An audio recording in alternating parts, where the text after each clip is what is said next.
दिला फाडून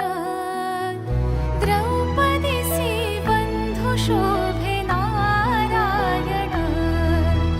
द्रौपदीसी बंधू शोभे नारायण सुभद्रा कृष्णाच्या पाठीची